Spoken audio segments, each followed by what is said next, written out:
राधा स्वामी जी। बाणी बाणी संत पलटू साहिब जी। आज की सत्संग वीडियो का विषय है गुरु के नूरी स्वरूप की याद हमारे अंदर कब तक बनी रहनी चाहिए या कब कब बनी रहनी चाहिए। मालिक की सच्ची और असली भक्ति क्या है, कैसे कर सकते हैं मालिक की याद 24 घंटे बनी रहे, इसके लिए हम क्या कर सकते हैं।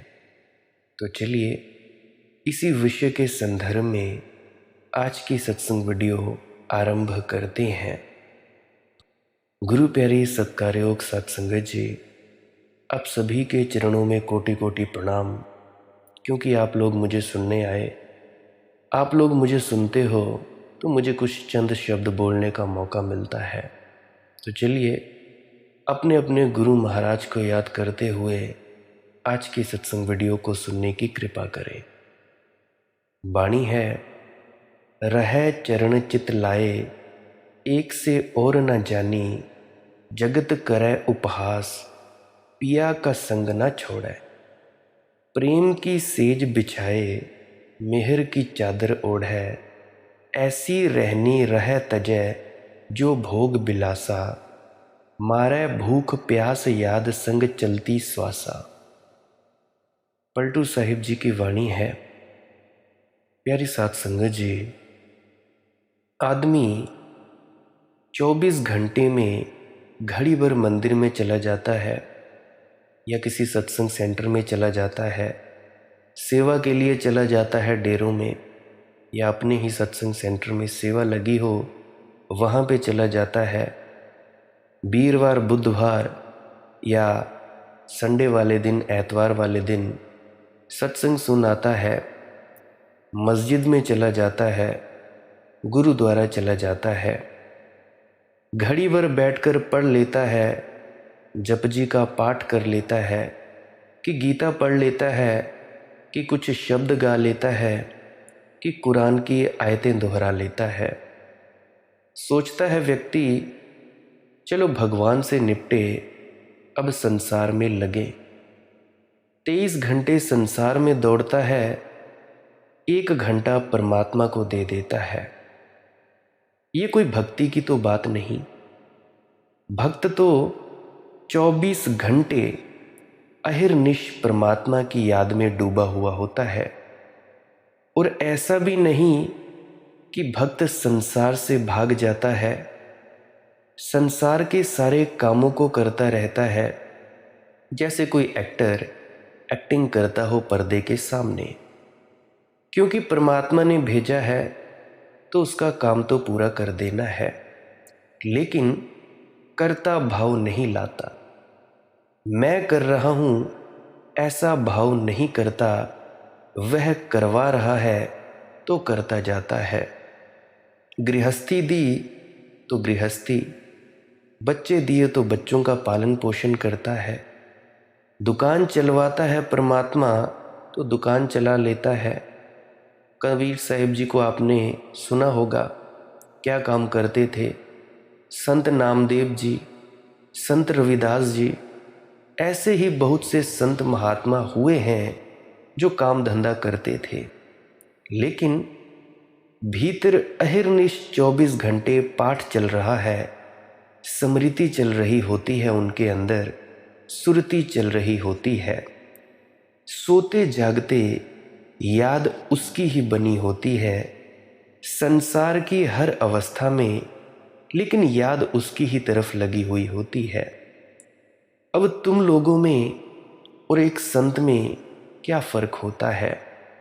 हल्का सा फ़र्क आपको बता देना चाहूँगा, जो सबसे बड़ा फ़र्क है और ये सबसे बड़ी खूबी भी है, वो ये है, अभी जैसे तुम सभी लोग काम करते हो, दुकान पे जाते हो, बच्चों का पालन पोषण करते हो, खाना बनाते हो, या कुछ और काम धंधा करते हो, या सेवा करवाते हो किसी सत्संग सेंटर में, किसी गुरुद्वारा में, मस्जिद में, या कहीं भी कुछ भी करते हो, तो तुम लोग ये सोचते हो कि ये जो काम कर रहा है ये मैं कर रहा हूँ। ये तुम इसमें कर्ता भाव लाते हो। कर्ता भाव का मतलब कर्म करने की भावना तुम्हारे अंदर होती है कि ये जो कर्म करवा रहा है ये मैं करवा रहा हूँ या मैं कर रही हूँ। और संत क्या करता है? गृहस्थी भी होता है, संत के बच्चे भी होते हैं, घरवार भी चलाता है, दुकान भी चलाता है, अपने काम धंधे भी करता है, परंतु वह कभी ये नहीं कहता कि इस काम को मैं कर रहा हूँ। वो हमेशा यही कहता रहता है कि इस काम को करवाने वाला कोई और है। मुझे कहानी याद आती है, महाराज चरण सिंह जी की एक उदाहरण याद आती है। अक्सर फरमाया करते थे कि एक व्यक्ति होता है कठपुतलियों वाला, कठपुतलियों का खेल दिखाने वाला होता है। धागे कठपुतली नचाने वाले के अंगुलियों में फंसे होते हैं। पर्दा खोलता है, पर्दे के आगे कठपुतलियाँ नाचती हैं। तो जब वो कठपुतलियाँ नाचती हैं तो जो नचाने वाला है वो ऊपर होता है पर्दे के पीछे, अपने धागों से कठपुतलियों को नचाता चला जाता है, नचाता चला जाता है और कठपुतलियाँ नाचती चली जाती हैं। अब वो ये फरमाया करते थे कि साधारण कठपुतलियों और संतों वाली कठपुतलियों में क्या फ़र्क होता है। वे बताया करते थे कि जो साधारण मनुष्य जन हैं, साधारण कठपुतलियाँ हैं, वे ये सोचा करती हैं कि हम तो अपने आप नाच रही हैं, हम तो अपने आप काम धंधे कर रही हैं, हम तो जो भी कर रही हैं वो उसका करने में हमारा ही सब कुछ है करना। परंतु एक संत कठपुतली में क्या अंतर होता है और साधारण में? वो ये है कि जो संत कठपुतली होती है वो ये जानती होती है कि मुझे नचाने वाला कोई और है। उसने उस विराट हाथों को देख लिया होता है, अपने नचाने वालों को, कि जिसके हाथों में उसकी डोरी बंधी होती है और उसकी अंगुलियों पे इशारे पर वो नाच रहा होता है। तो ये है एक संत कठपुतली और साधारण जन कठपुतली में फ़र्क। खैर ये तो बड़ी पुरानी उदाहरण हो गई, करीब करीब 40-50 साल की उम्र के व्यक्तियों के लिए समझ आई होगी, या 60 या 70 या 80 साल या 90 साल के व्यक्तियों के लिए ये उदाहरण समझ में आई होगी। अब थोड़ा मैं मॉडर्न उदाहरण ले लेता हूँ, आज के ज़माने की उदाहरण। आज के ज़माने में वीडियो गेम्स होती हैं, ये मैं अपनी उम्र के बच्चों के लिए उदाहरण देने जा रहा हूँ। वीडियो गेम में किरदार होता है, अब जैसे पबजी या फ्री फायर गेम खेलते होंगे बच्चे, या GTA Vice City, PlayStation में गॉड ऑफ वार खेलते होंगे, तो वो जो किरदार होता है उस किरदार को हम कहते हैं अवतार, AVATAR अंग्रेज़ी में होता है, उसको कहते हैं अवतार। अब गॉड ऑफ वॉर गेम है, वैसे तो मेरी सबसे प्रिय गेम रही है, वो खेलने को 1-2 बार मिली है, परंतु फिर भी मैंने खेला है उसे, मुझे बड़ी अच्छी लगती है। अब तो मेरे ख्याल से 4-5 भाग आ गए होंगे उसके। तो जो गॉड ऑफ वॉर गेम है, रिमोट कंट्रोल हमारे हाथ में होता है वो गेम का। तो जैसा जैसा हम रिमोट कंट्रोल के बटनों को दबाते हैं, दाएं बाएं ऊपर नीचे मारते हैं, छलांग लगाते हैं या डिफेंस में अपने आप को रोकते हैं, तो जैसा जैसा हम इधर अंगुलियों से रिमोट से करते हैं, वैसा वैसा ही जो सामने किरदार होता है गेम का, वैसा वैसा ही अनुकरण करता है, वैसा वैसा ही वो कार्य करता है जैसा जैसा हम बटन दबाते चलते हैं। गेम के अवतार को हमेशा यही लगता होगा, अगर मैं थोड़ा कल्पना की बात करूं, तो उसके अवतार को हमेशा यही लगता होगा कि ये जो गेम खेलने वाला हूं ये मैं हूं। चूँकि वो एक प्रोग्राम है, कंप्यूटर निर्मित प्रोग्राम है, तो उस प्रोग्राम को हमेशा यही लगता होगा कि ये जो भी कुछ कर रहा हूँ ये मैं कर रहा हूँ। परंतु उस प्रोग्राम को नहीं पता कि किसी और के हाथों में उसकी बागडोर है, कोई और रिमोट कंट्रोल कर रहा है उसे। तो मोबाइल में गेम खेलते होंगे, पबजी खेलते होंगे, फ्री फायर खेलते होंगे, तो जिस प्रकार से तुम अपने जो अवतार है, कैरेक्टर है, कंट्रोल करते होंगे, तो उसी ढंग से वो कैरेक्टर कंट्रोल होता होगा। तो वो कैरेक्टर अगर ये सोचने लगे कि ये मैं कर रहा हूँ, तो आप लोगों के क्या मूडों की बात है। इसको ये पता नहीं कि इसको कंट्रोल करने वाला मैं हूँ। ठीक उसी प्रकार से एक संत व्यक्ति को ये पता होता है कि मुझे काबू करने वाला कोई और है, मुझे कंट्रोल करने वाला कोई और है। ये दुनिया एक बहुत बड़ा खेल है, सच कहूँ तो खेल ही है। कभी कभी सोचता हूँ कि किसी को क्या समझाना, क्या किसी के साथ बात करनी, क्या किसी को कुछ बोलना, क्योंकि ये एक खेल का रंगमंच ही तो है। सारी दुनिया परमात्मामय है, कण कण में परमात्मा विद्यमान है। ऐसी कोई भी चीज़ नहीं जहाँ पे वो परमात्मा मौजूद नहीं है।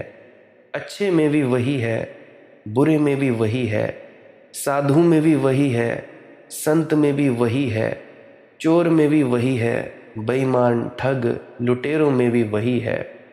वो कहते हैं ना बाणी में, एक नूर ते सब जग उपजा, कौन पले को मंदे।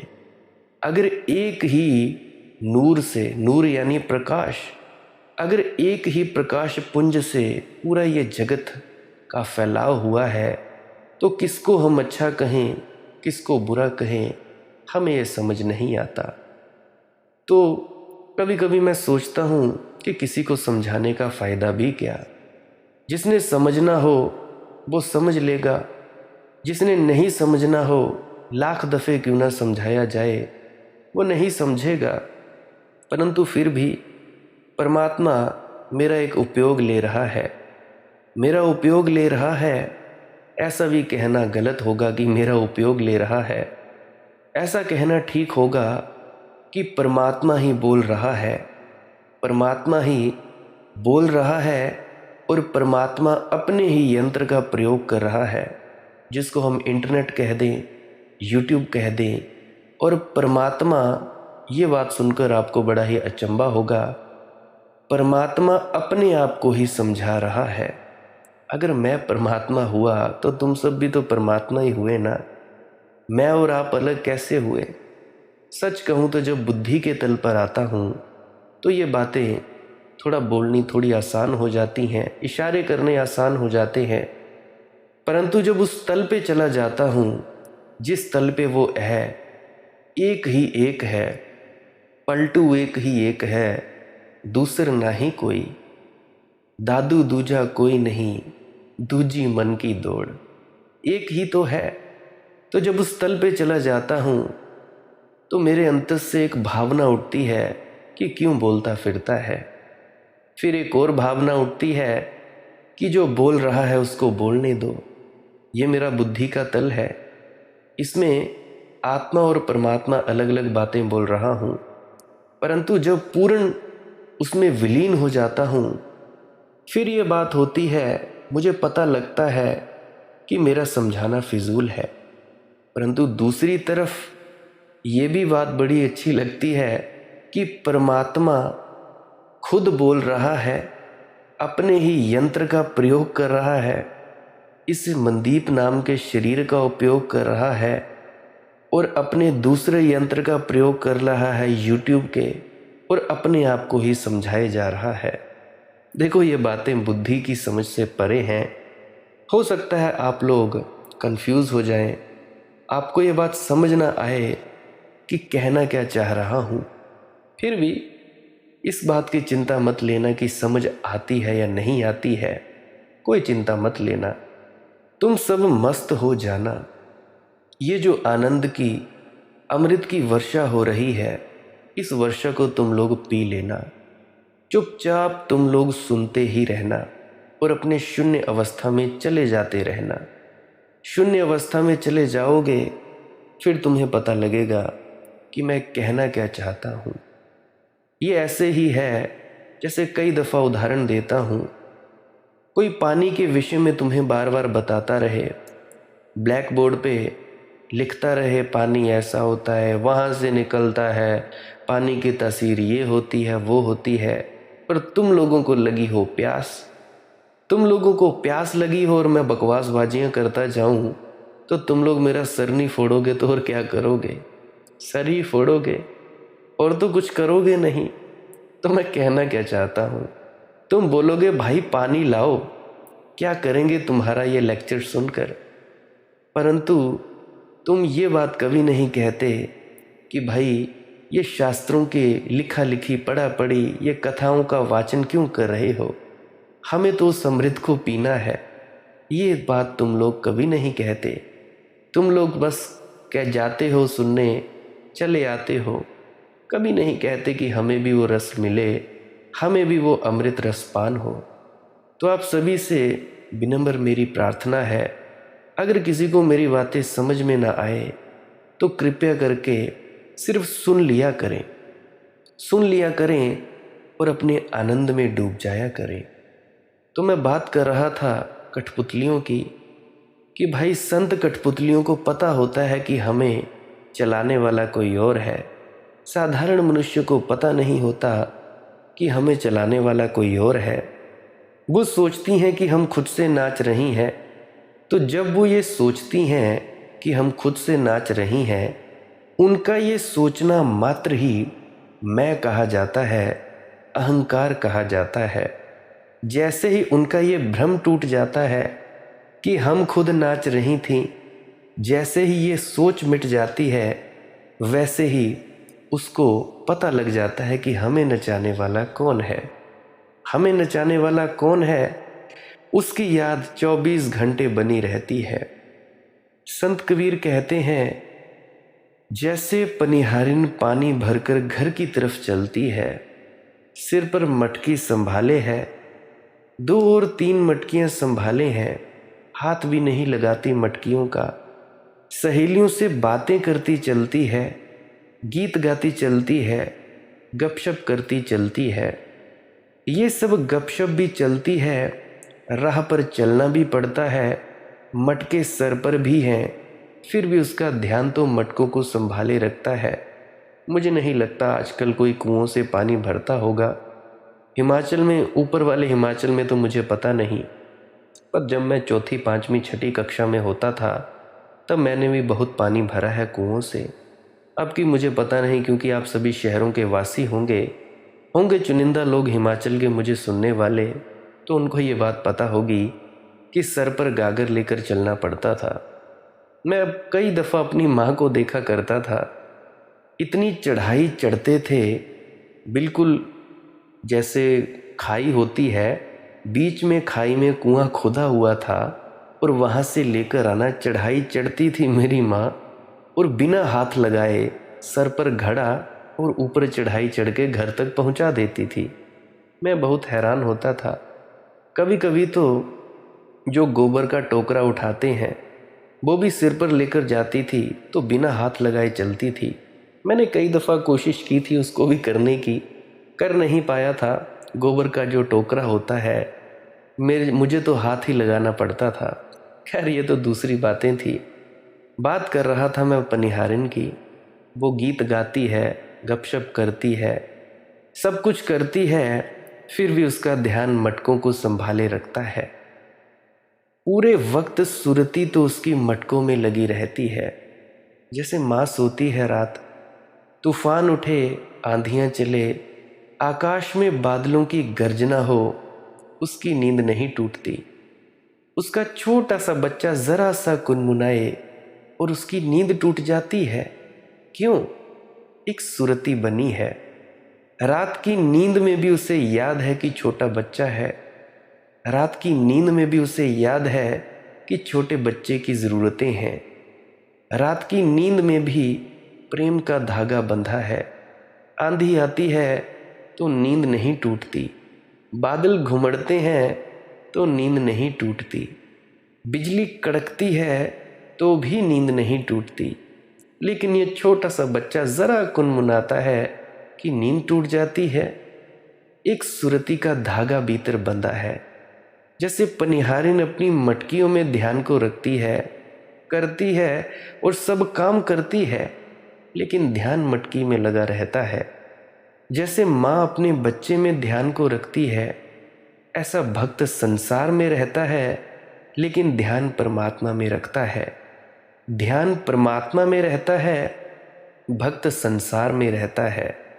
तुम लोगों को लगता होगा कि ये व्यक्ति भी साधारण होगा, जीन पैंट पहनता होगा या अपने कुर्ता पजामा पहनता होगा, बाइक चलाता होगा, गाड़ी चलाता होगा, इधर घूमता होगा, उधर घूमता होगा, पर बाहरी पहनावे से, बाहरी उसके बोलचाल से तुम भ्रमित मत हो जाना। अंतस में उसकी सुरती लगी रहती है परमात्मा से। बाहर वो सिर्फ नाटक करता है, खेल खेलता है। भक्ति की बड़ी अनूठी कीमिया है। संसार में भक्त रहता है, लेकिन संसार को अपने भीतर नहीं रखता, अपने भीतर तो परमात्मा को बसाए रखता है, या यूं कह लें परमात्मा ही होता है। दुनिया पर बैठकर दुकान भी चलाता है, ग्राहक आता है तो ग्राहकों में भी राम को ही देखता है। अगर कोई वीडियो एडिटर है तो वो वीडियो एडिटिंग करता है, कोई सोशल मीडिया मैनेजर है तो सोशल मीडिया मैनेजमेंट करता है। तो भाई ऐसे ही अपने ग्राहकों की सेवा करता है।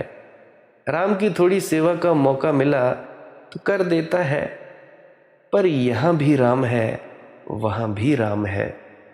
राम को क्षण भर को चूकता नहीं, कभी भूलता नहीं। रह चरण चित लाए, रह चरण चित लाए एक से और न जानी, जगत करे उपहास पिया का संग न छोड़े। और जगत तो निश्चित उपहास करता है, मजाक करता है, उड़ाएगा हमारा, करेगा, क्योंकि ये तो जगत को पागलपन लगेगा।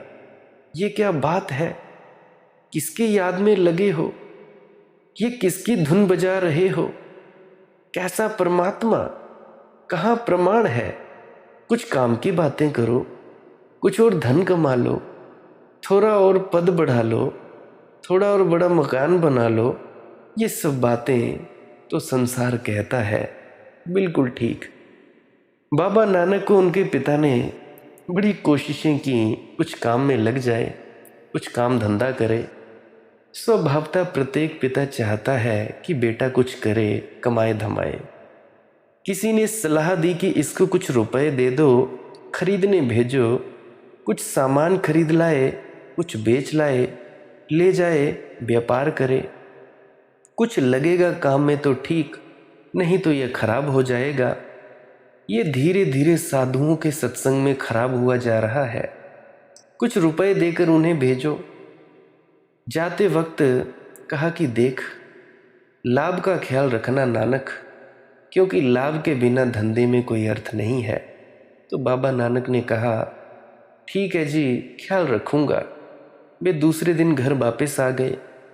खाली चले आ रहे थे और बड़े प्रसन्न थे। पिता ने पूछा क्या हुआ, बड़ा प्रसन्न दिखाई पड़ता है, इतनी जल्दी भी आ गया, और कुछ सामान इत्यादि कहाँ है तेरा। उन्होंने कहा सामान छोड़ो, लाभ कमा लाया हूँ। कंबल खरीद कर ला रहे थे, राह में साधु मिल गए, वे सब नंगे बैठे थे, सर्दी के दिन थे, सबको बांट दिए। आपने कहा था ना कि लाभ कमाना, ये है लाभ। पिता ने सर ठोंक लिया होगा कि इस लाभ के लिए थोड़े ही कहा था। कहाँ के लफंगों को, फिजूल के आदमियों को कंबल बांट आया, ऐसे कहीं धंधा होगा। लेकिन बाबा नानक ने कहा आपने ही कहा था कि कुछ लाभ करके आना। अब मैंने देखा कि अगर कंबल लाकर बेचूंगा 10-50 रुपए का लाभ होगा, लेकिन इन परमात्मा के प्यारों को अगर बांट दिया तो बड़ा लाभ होगा। फिर नौकरी पर लगा दिया गया। गांव के सूबेदार के घर पर नौकरी लगा दी। सीधा साधा काम दिलवा दिया। काम था कि जो सिपाहियों को रोज भोजन दिया जाता था वह उनको तोल कर दे देना। तो वह दिन भर तोलते रहते तराजू लेकर। एक दिन तौल तलैया समाधि लग गई। रस तो भीतर परमात्मा में लगा था। तौलते रहते थे, बैठे रहते थे दुकान पर, काम करवा रहे थे पिता तो करते थे, लेकिन भीतर तो याद परमात्मा की चल रही थी। उसी याद के कारण यह बड़ी क्रांतिकारी घटना घट गई। एक दिन तौलते तौलते संख्या आई 7, 8, 9, 10, 11, 12 और 13। तो पंजाबी में 13 को 13 नहीं कहते, 13 कहते हैं। तो तेरा शब्द उठते ही उसकी याद आ गई। भाई याद तो भीतर चल ही रही थी, उस याद से सूत्र जुड़ गया। तेरा यानी परमात्मा का, सब तेरा। फिर तो मस्त हो गए, फिर तो मग्न हो गए। वो सतोरी की पहली झलक आई। फिर तो तेरा से आगे बढ़े ही नहीं, फिर तो तौलते ही गए। जो आया उसको ही तौलते गए, तेरा और तेरा। खबर पूछ गई सूबेदार के पास कि इसका दिमाग खराब हो गया है, बे तेरा पर ही अटका है और सभी को तौलता जा रहा है। जितना जिसको जो ले जा रहा है ले जा रहा है, दुकान लुटवा देगा। पकड़कर बुलवाया गया। वह बड़े मस्त थे, उनकी आंखों में बड़ी ज्योति थी।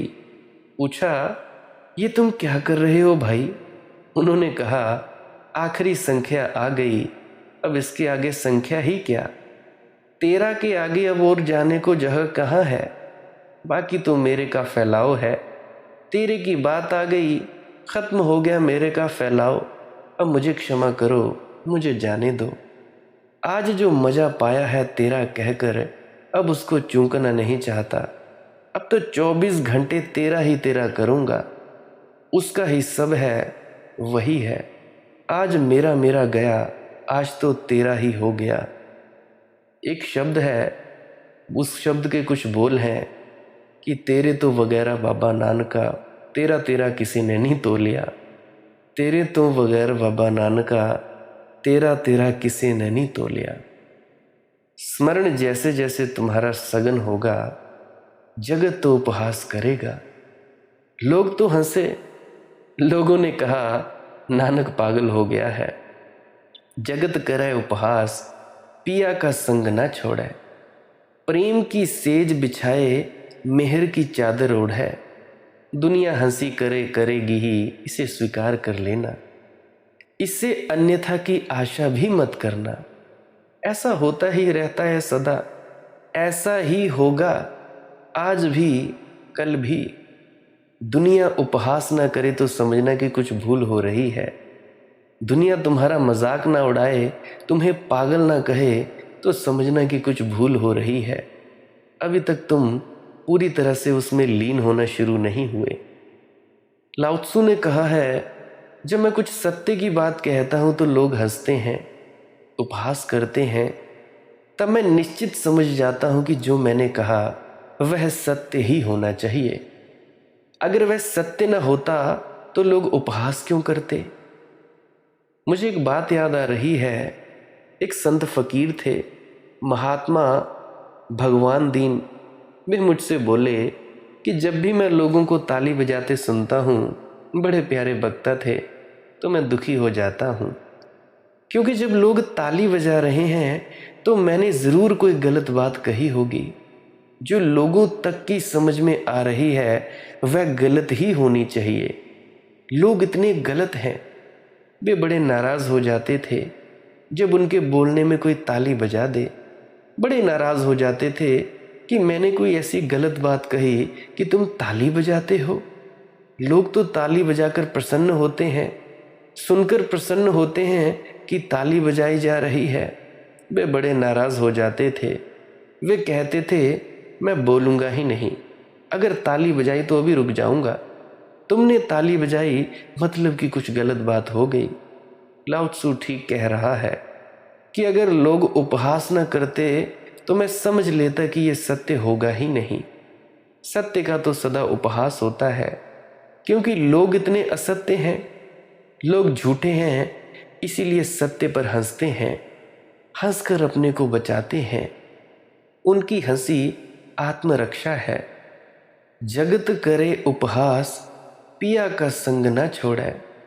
प्रेम की सेज बिछाए, मेहर की चादर ओढ़े। फिक्र ही मत करना संसार की, तुम तो अपनी प्रेम की सेज बिछा लेना और परमात्मा की याद करना कि तुम आओ, तुम्हारे लिए सेज तैयार कर रखी है। प्रेम की सेज बिछाए, मेहर की चादर ओढ़े और करुणा की चादर ओढ़ना। गुरु की दया मेहर की चादर ओढ़ना, प्रेम का बिस्तर बनाना और करुणा की चादर बना लेना।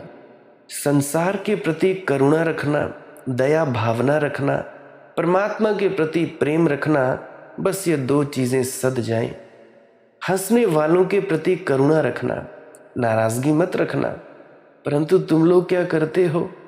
अगर किसी ने ज़रा हंस दिया, अपनी ही बात पे हंसते होंगे लोग, परंतु तुम बोलते हो कि भाई क्यों हंसे, काहे को हंसे, तुम मारने को दौड़ते हो। कोई अपने में ही हंस रहा होगा, फिर भी तुम लोग ऐसे हो जाते हो, नाराज़ हो जाते हो। नहीं, ऐसा नहीं करना। हंसने वाले के प्रति करुणा रखना, नाराज़गी मत रखना। अगर नाराज़गी रखी तो वे जीत जाएंगे, अगर करुणा रखी तो ही तुम जीत पाओगे। वे हंसें तो स्वीकार करना कि ठीक ही हंसते हैं। जहाँ वे खड़े हैं वहाँ से उन्हें हंसी आती है हम पर, ठीक ही है। उनकी स्थिति में ऐसा ही होना स्वाभाविक है। उन पर करुणा रखना, तुम नाराज मत होना। ऐसी रहनी रह तजय जो भोग विलासा, ये बड़ा अपूर्व सूत्र है। पलटू जी कहते हैं कि भक्त के प्रेम में और करुणा में और परमात्मा के सुमिरन में अपने आप भोग विलास छूट जाता है।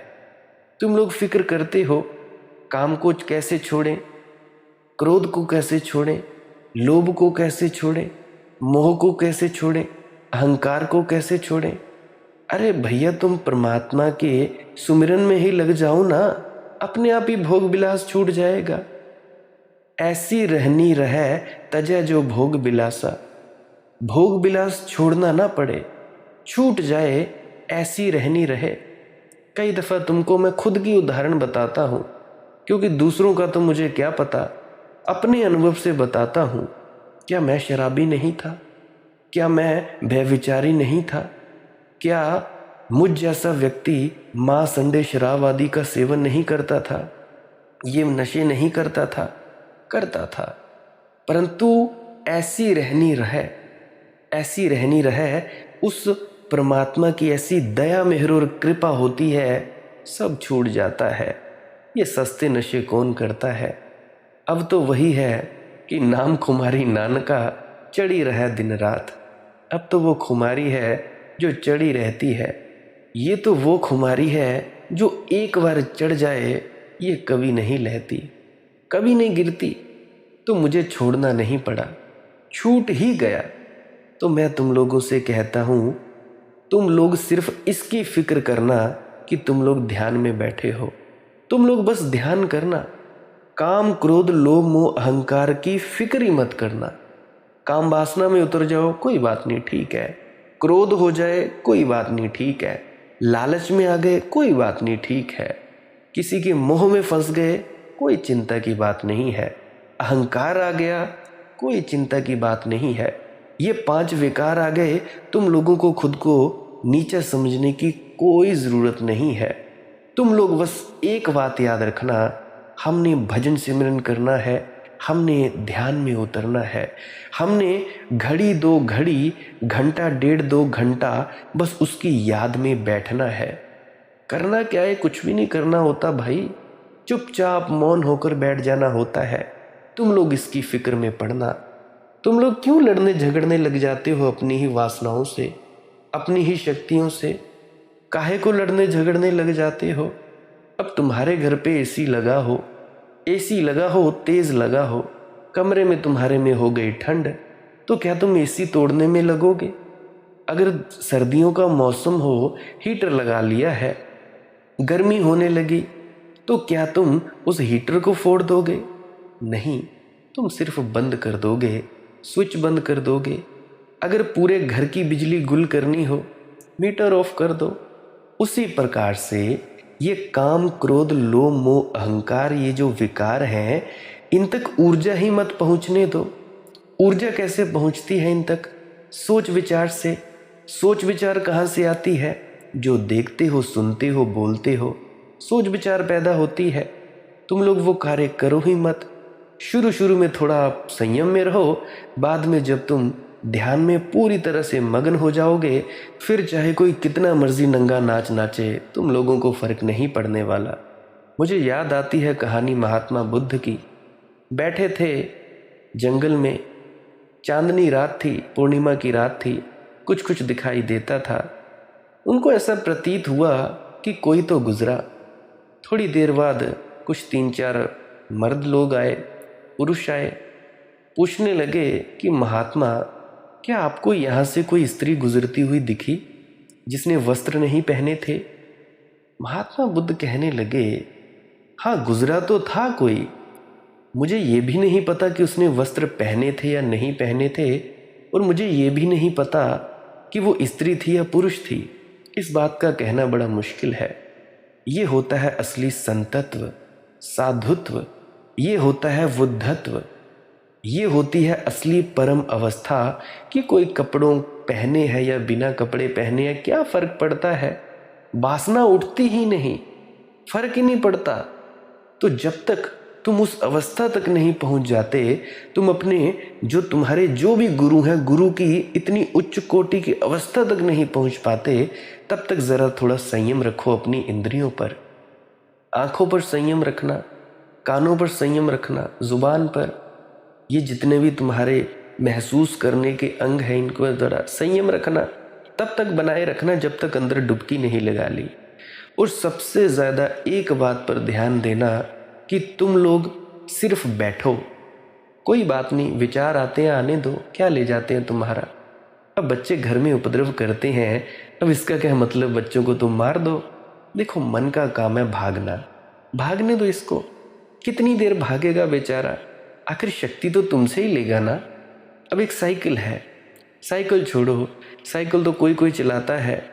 आज के ज़माने में एक्टिवा चलाते हैं, बाइक चलाते हैं। अब जितनी देर तुमने रेस दे रखी है उतनी देर तो बाइक चलेगी। अब जब तुमने रेस देनी छोड़ दी, बाइक थोड़ी दूर फिर भी चलेगी, या तुम ब्रेक नहीं मारोगे, चलती रहेगी चलती रहेगी, फिर अपने आप ही रुक जाएगी।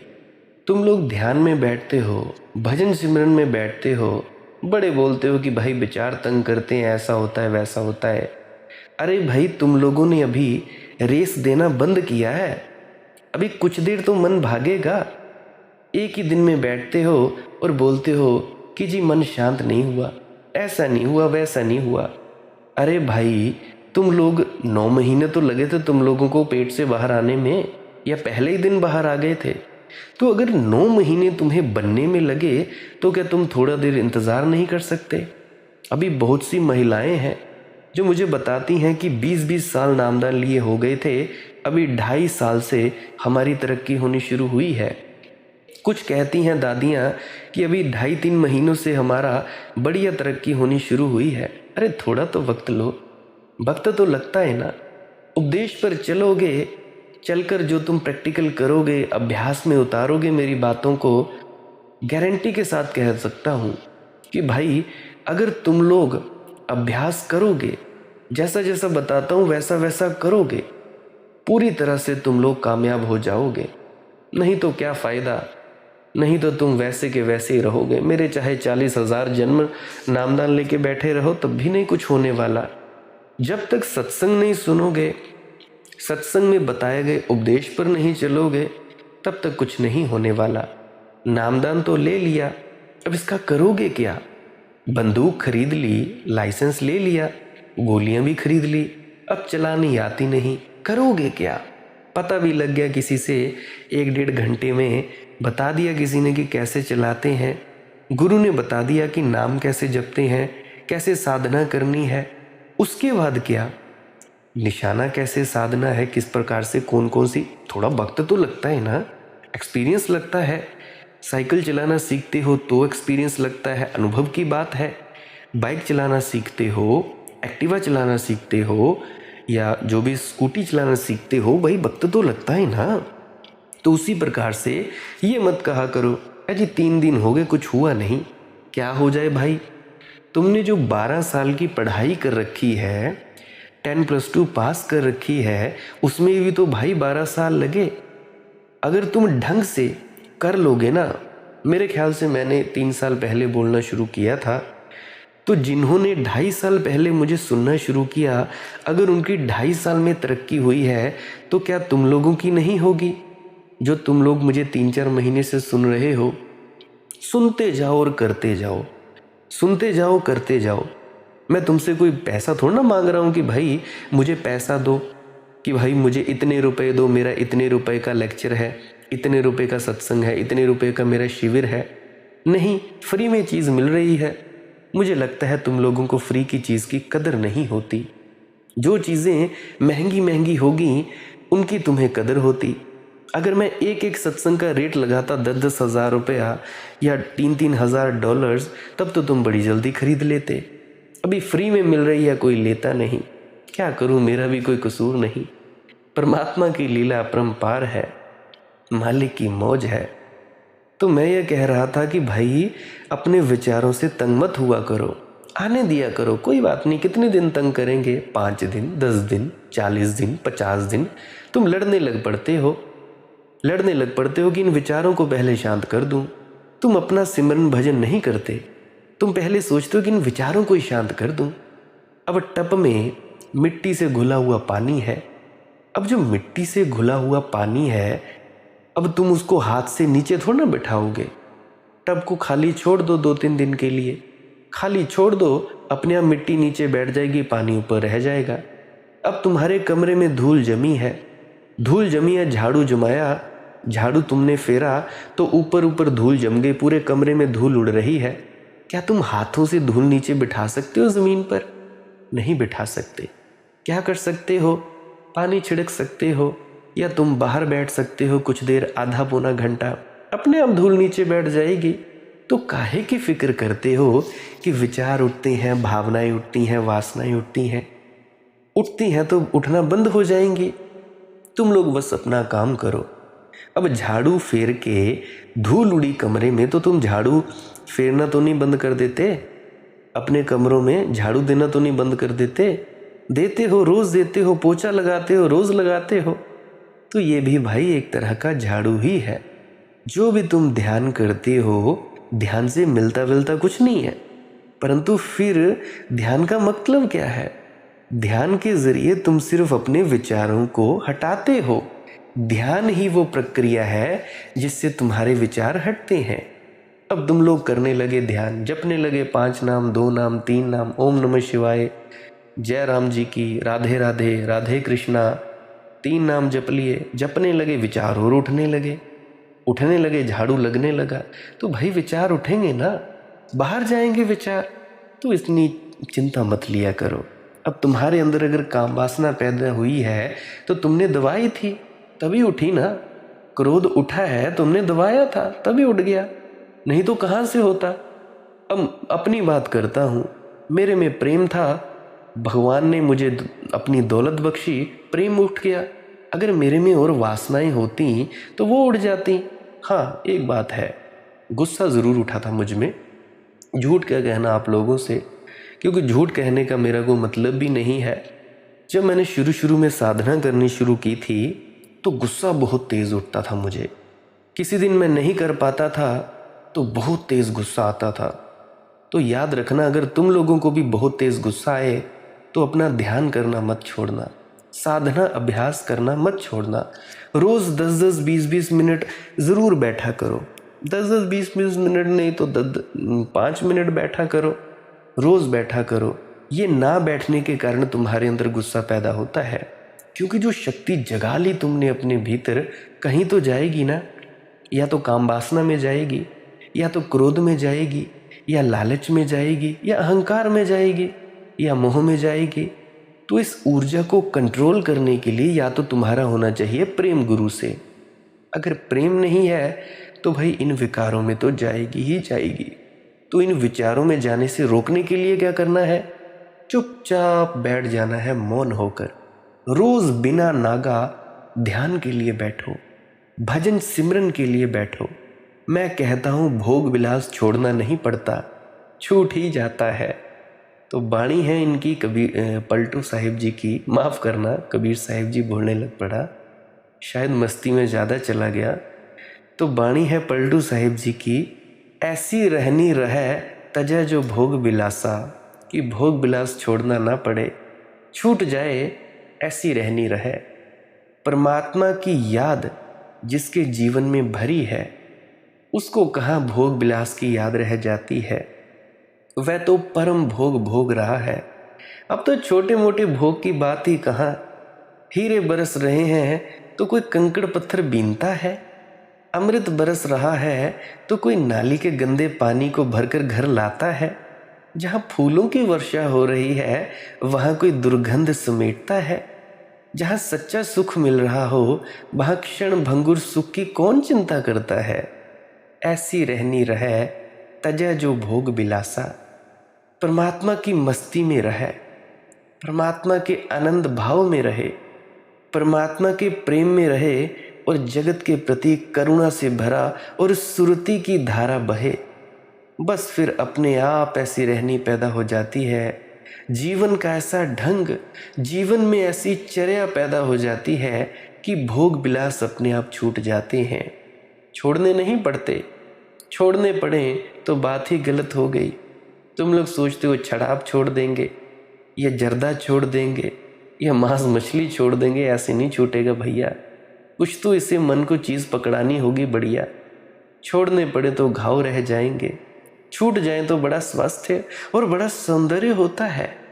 व्यर्थ को छोड़ना पड़े तो उसका अर्थ हुआ कि अभी कुछ सार्थकता दिखाई पड़ती थी, इसीलिए चेष्टा करनी पड़ी, छोड़ना पड़ा। व्यर्थ व्यर्थ की भांति दिखाई पड़ गया तो फिर चेष्टा नहीं करनी पड़ती, हाथ खुल जाते हैं, व्यर्थ गिर जाता है, आदमी पीछे लौटकर भी नहीं देखता। अब मेरे बहुत से मित्र हैं, बहुत से पुराने मित्र हैं जो कॉलेज टाइम के मिल जाते हैं, कहते हैं चलो भाई मनदीप आज थोड़ा दारू पीने चलते हैं। मैं कहता हूँ भाई मैं पीता नहीं। बड़े हैरान होते हैं, कहते हैं यार तू तो सबसे ज़्यादा पीता था।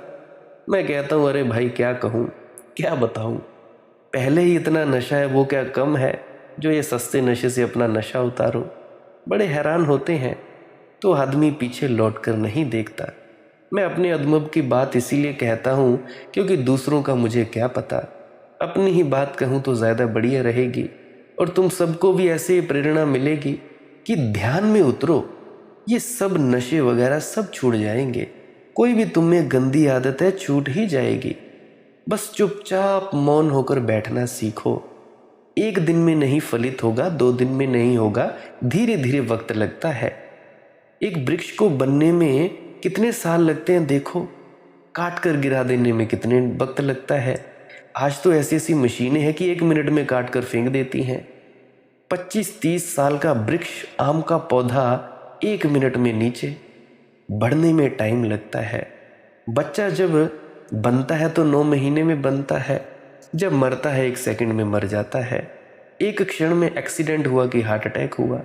ऐसे ही है, तो धीरे धीरे वक्त लगता है। और श्वास क्रिया करें सब लोग। अगर किसी को नशे वगैरह की आदत हो, किसी का ब्रेकअप हुआ हो, किसी का कुछ भी हुआ हो, अरे भाई सांस क्रिया किया करें। अंत में बताऊंगा कि कैसे करनी है, मुझे मत ऐसे किया करें। मैं कोई लव गुरु तो हूँ नहीं कि भाई मैं तुम्हारे रिलेशनशिप सुधारूं कि किसी का ब्रेकअप हो गया लड़की का या किसी के लड़के का हो गया तो मैं कैसे उनकी याद भुलाऊं। अरे भैया ये नहीं मैं कर सकता। ऐसी बातों के लिए मुझे ना कॉल किया करो। माना कि 26 साल की उम्र है, पर भैया कुछ तो तुम लोग मेरा भी लिहाज करो। अरे आध्यात्म की चर्चा करने के लिए अध्यात्म का कोई प्रश्न हो तो पूछ लिया करो, पूछ लिया करो। ये क्या बात हुई कि मेरा वो बॉयफ्रेंड था फलाना, मैंने उससे शादी करवानी है, मेरी वो गर्लफ्रेंड थी उससे मेरा ब्रेकअप हो गया, मेरी याद नहीं भूलती, ये क्या बात हुई। ये भी कोई प्रश्न हुए यार। यार तुम सब अपने आनंद में तभी उतरोगे अगर तुम मौन होना सीखोगे। तुम्हारी जिंदगी में आराम नहीं है, सो जाया करो। जिसको नहीं याद भूलती सो जाया करो, सो जाया करो, किसी भी तरह सो जाया करो। तुम लोग श्वास क्रिया किया करो। धीरे धीरे धीरे धीरे करके तुम लोगों की सभी जो भी जख्म होते हैं, दुख होते हैं, तकलीफें होते हैं, सब भूल जाएंगे। तो आगे बढ़ता हूँ। रहनी रहे तजय जो भोग विलासा, मारे भूख प्यास याद संग चलती श्वासा। फिर तो भूख प्यास तक की याद नहीं रह जाती, क्योंकि सांस सांस में उसी की ही याद चलती है। कहाँ का भोग, कहाँ का विलास, कौन धन को इकट्ठा करने में पड़ता है, कौन पद की चिंता करता है, कौन आदर्श समादर खोजता है, कौन सम्मान खोजता है, जिसको उस प्राण प्यारे की तरफ से मान मिलने लगा, इस संसार में कोई मान अब अर्थ नहीं रखता। मारे भूख प्यास याद संग चलती श्वासा, ये जो सांस के साथ याद बहने लगती है, इससे भूख प्यास तक मर जाती है। एक तुमने बात कभी ख्याल की, बहुत मनोवैज्ञानिक है। जब तुम दुखी होते हो तुम ज़्यादा भूखे प्यासे अनुभव करते हो। जब तुम दुखी होते हो तब तुम ज़्यादा भोजन कर लेते हो, क्योंकि दुखी आदमी भीतर खाली खाली मालूम करता है। किसी से भी भर लो, किसी तरह भर लो भीतर का गड्ढा। सुखी आदमी कम भोजन करता है, परम सुख में तो भूख भूल ही जाती है। परम सुख में तुम ऐसे भरे मालूम पड़ते हो भीतर कि कहाँ भूख कहाँ प्यास। बाबा सावंत सिंह जी की याद आ गई। बहुत ही कम भोजन खाते थे, बहुत ही कम, फिर भी इतना काम करते थे, इतने घूमते थे, इतने सत्संग अटेंड करते थे, इतना घूमते थे फिरते थे, कभी कहीं जाना कभी कहीं जाना। बीमारी में भी सभी से मिलते जुलते थे, बाकियों का तो पता नहीं। अभी एक और संत हैं विजय शर्मा जी, उनकी बात मैं अक्सर याद दिला दिया करता हूँ। बाकी बाबा गुरिंदर सिंह ढिल्लों का तो मुझे पता नहीं। तो विजय शर्मा जी की उनसे तो बातचीत होती रहती है। तो वो करीब करीब कोई 11 साल से इतना भोजन नहीं ले रहे हैं, सिर्फ दूध, बस उतना ही जितने से काम चल जाए, पर फिर भी वे स्वस्थ। मैं उनकी फ़ोटो देखकर हैरान होता हूँ। जब मैं देखता हूँ मैं कहता हूँ भाई वाह, क्या ऐसा भी हो सकता है।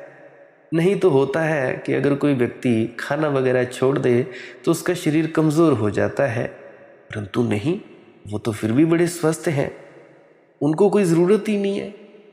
तो जब भी सुख घटता है तो आदमी भर जाता है, जब भी जीवन में दुख होता है तो आदमी ज़बरदस्ती अपने को भरने लगता है, खाली खाली मालूम पड़ता है। चलो किसी भी चीज़ से भर लो, भर ही लो। सुखी आदमी बिना कुछ खाए पिए खाली रह जाता है, क्योंकि सुख काफ़ी भरा हुआ है। दुखी आदमी कैसे खाली रहे। मनोवैज्ञानिक कहते हैं कि जिनके जीवन में प्रेम है उनके जीवन में ज़्यादा भोजन का रोग नहीं होता।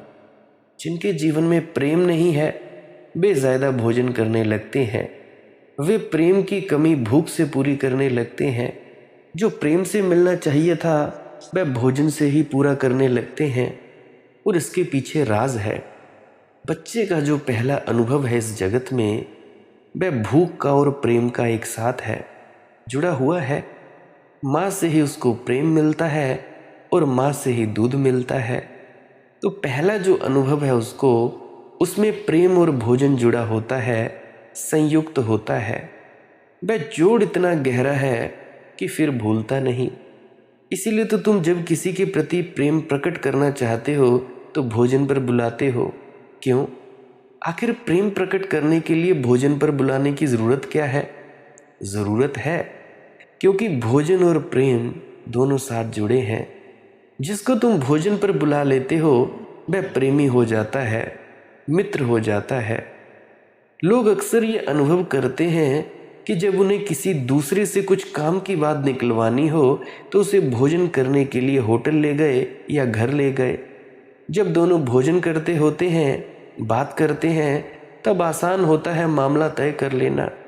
इसलिए दुकानदार, सेल्समैन, बीमा के एजेंट भोजन पर बुला लेते हैं कि चलो जी कल हमारे साथ भोजन करो। वहाँ सुगमता बढ़ जाती है, वहाँ आदमी हल्का होता है, ज़िद्दी कम होता है।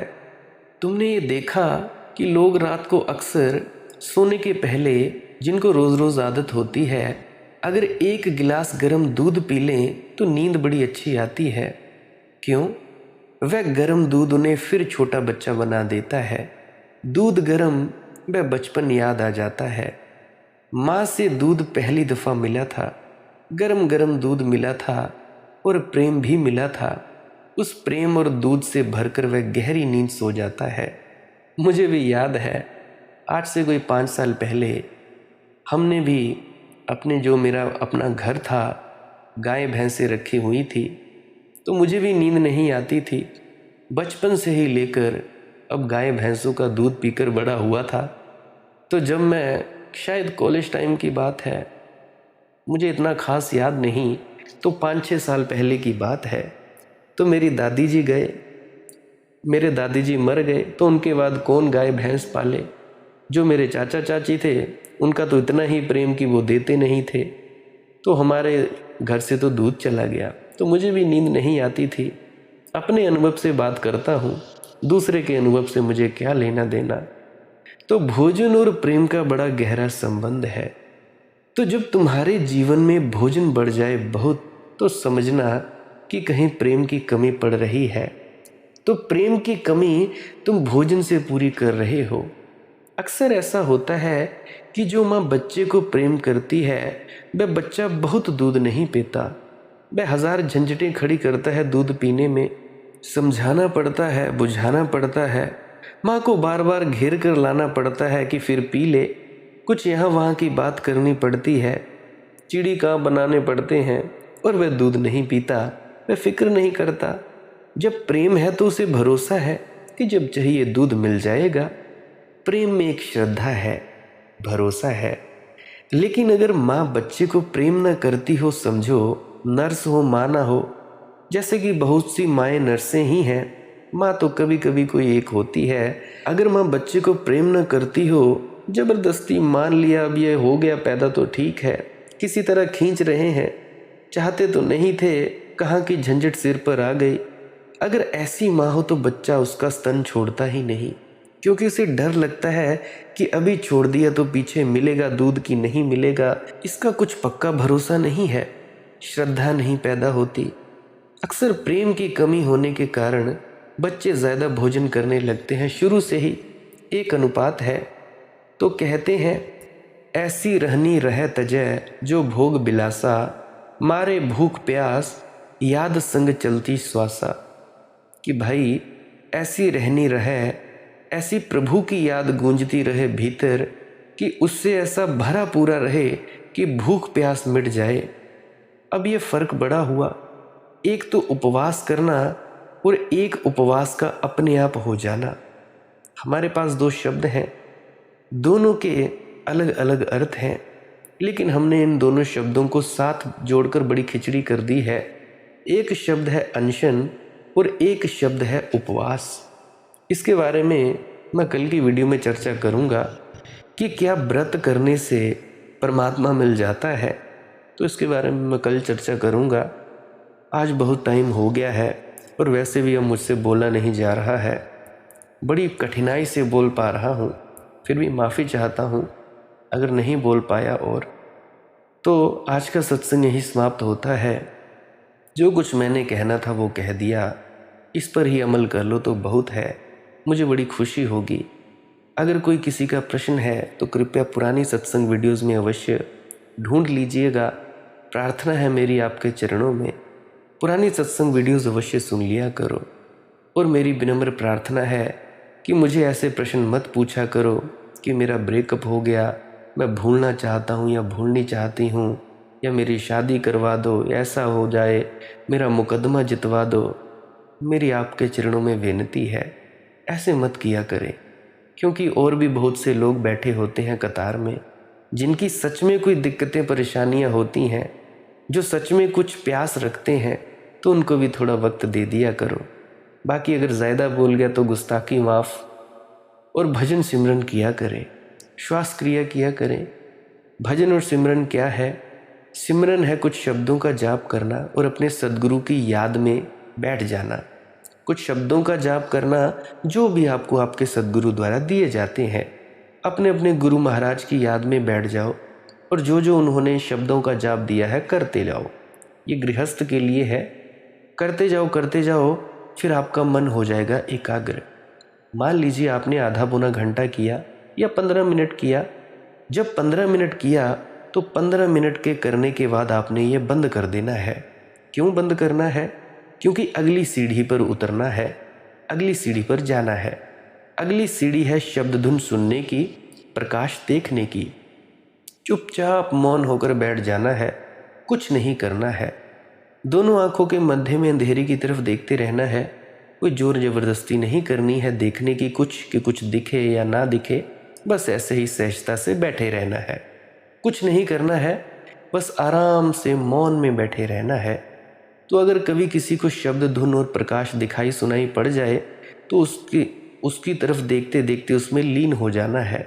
लीन हो जाना है तो वो आपको वहाँ पहुँचा देगा जहाँ पे परमात्मा का वास है, जहाँ पे सचखंड है। किसी को साएं साएं की टींटी जैसी कोई धुन सुनाई दे तो ये शब्द धुन है, पहली आवाज़ है। उसके आगे घंटा और शंख में अगर ना भी बदले कोई चिंता नहीं लेनी है। कई बार कुछ व्यक्तियों में सीधे साएं साएं की टींटी की आवाज़ से सीधा ही वो सचखंड अवस्था तक पहुंच जाते हैं। इसमें कोई आश्चर्य की बात नहीं है। बहुत से ऐसे व्यक्ति हैं, मेरे देखे अपने अनुभव से कह रहा हूँ, कोई सुनी सुनाई बात नहीं, मैंने बात की है तो वो सीधा ही सचखंड अवस्था तक पहुँच गए होते हैं। तो ये बात है। कईयों को नहीं भी घंटा शंख सुनाई दिखाई पड़ता, प्रकाश नहीं दिखाई पड़ता, तो सीधे डायरेक्ट ही उतर जाते हैं। परंतु उसके लिए रोज़ रोज़ बैठना बड़ा ज़रूरी होता है। और दूसरी प्रक्रिया बताया करता हूँ श्वास क्रिया की। श्वास क्रिया में क्या करना होता है, नाक से सांस लेना है और मुंह से छोड़ देना है, रोकना नहीं है।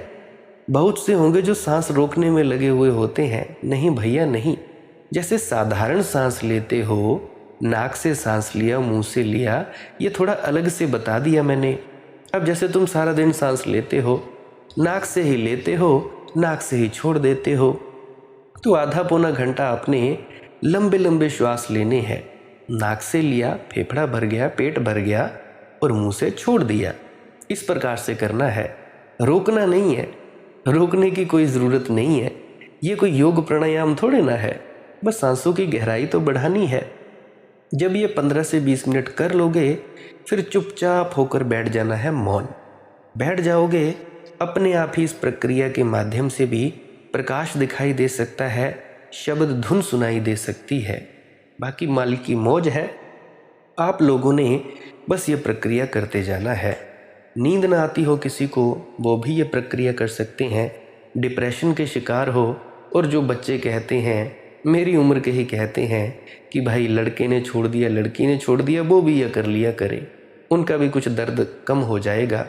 और जो आत्महत्या करने को तत्पर हैं, वो तो इस चीज़ को ज़रूर ही करें। कोई भी है जो भी खुद को पागल समझता है, ये होता है वो होता है, हर कोई व्यक्ति इस प्रक्रिया को करे तो आप लोगों को फ़ायदा मिलेगा। कर कौन नहीं सकता?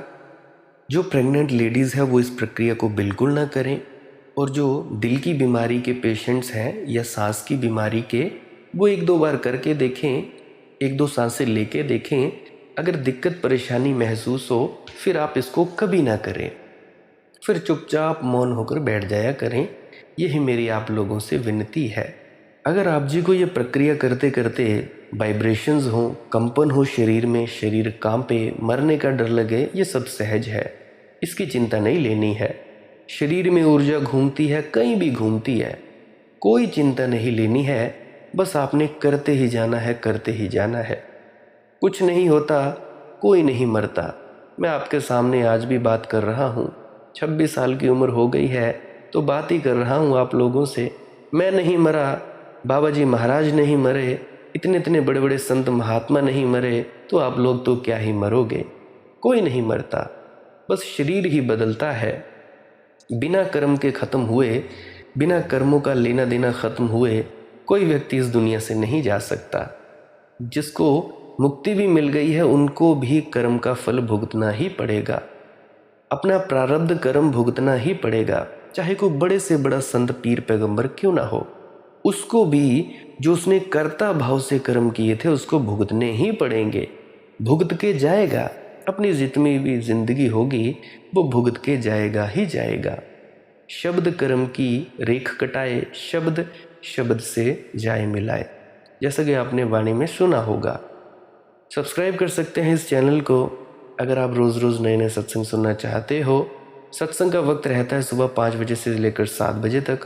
प्रार्थना है सुन लिया करें, पुराने 50-60 सत्संग सुन लिया करें, उसके बाद ही मेरे पास आया करें। और विनती है, बार बार दोहरा रहा हूँ, सिर्फ आध्यात्मिक प्रश्न ही लाया करें, जो आपको दिक्कत परेशानी होती है। आध्यात्मिक प्रश्नों के लिए बेझिझक पूछें, और जो फालतू के प्रश्न हैं, जो मैं समझता हूँ कि संसारी हैं, उनके लिए और व्यक्ति बथेरे हैं, उनके पास चले जाया करो। उनको थोड़े पैसे वगैरह दे दिया करो, क्योंकि मुझे तो ख़रीदा नहीं जा सकता, मुझे तो तुम लोग खरीद नहीं सकते, क्या ही खरीदोगे, लालच तुम नहीं दे सकते। तो और व्यक्ति बथेरे हैं, उनके पास जाया करो सांसारिक समस्याओं के लिए। जो समस्या आध्यात्मिक है या कोई तुम लोगों को कोई दिक्कत परेशानी है कि हाँ ध्यान क्यों नहीं लगता या कुछ भी है ध्यान के रिगार्डिंग, तो आप ज़रूर मुझसे पूछें। लाइक कर सकते हैं इस वीडियो को अगर आप जी को इस वीडियो से कुछ सीखने को मिला है, या कमेंट सेक्शन में राधा स्वामी ज़रूर लिखें। आप लोग मेरी इन वीडियोस का प्रयोग ले सकते हो ध्यान में उतरने के लिए, अपने बहमों भरमों से बाहर निकलने के लिए, अपना ध्यान लगाने के लिए, मस्त होने के लिए ले सकते हो, अपने प्रश्नों का जवाब लेने के लिए ले सकते हो प्रयोग, जैसा मर्जी आप चाहो ले सकते हो। आप मुझे इतने अंत तक सुनते हो, इतने अंत तक सुनने के लिए आपका बहुत बहुत शुक्रिया, बहुत बहुत धन्यवाद।